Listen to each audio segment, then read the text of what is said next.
రాజన్న సిరిసిల్ల జిల్లాలో గత రాత్రి కురిసిన అకాల వర్షానికి తాము పండించిన పంట తడిసి ముద్దైందని రైతులు ఆవేదన వ్యక్తం చేస్తున్నారు. వేములవాడ కొనుగోలు కేంద్రానికి భారీగా వరిధాన్యాన్ని తీసుకువచ్చారు రైతులు. దాదాపు నెల రోజుల నుండి పడిగాపులు పడుతున్నామని రైతులు ఆవేదన వ్యక్తం చేస్తున్నారు.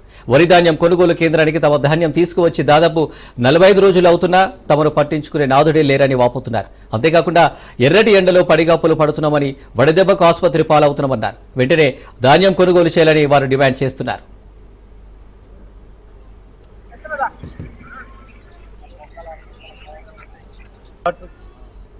ఇక్కడ తెచ్చిపోసుకొని 2 నెలలు నెల 15 రోజులకు వస్తుంది ఒక్కొక్కరిది. ఎట్లా బతుకుతారు వీళ్ళు? ఎండలు ఎన్ని రోజులు చేస్తారు ఇక్కడ?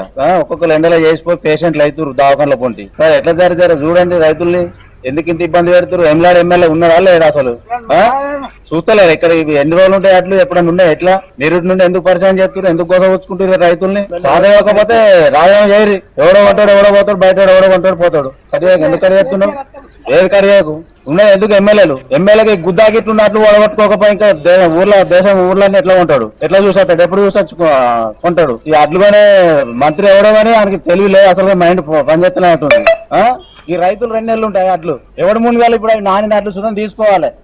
ఎంత నష్టం అది? ఎన్ని రోజులు అంటారు ఈ ఎండలేడా? ఓ రోజు వచ్చి ఉండు రైతులతో పని చేయకూరు అట్టిగా వచ్చి నిలబడు. మీకు తెలుసా బాధలేందో కథలేందో? పెళ్ళ పిల్లలు అమ్ముకొని గతి చేస్తారు మీరు. కాంగ్రెస్ వచ్చి ఎందుకు ఇంత పరిచయం చేస్తారు?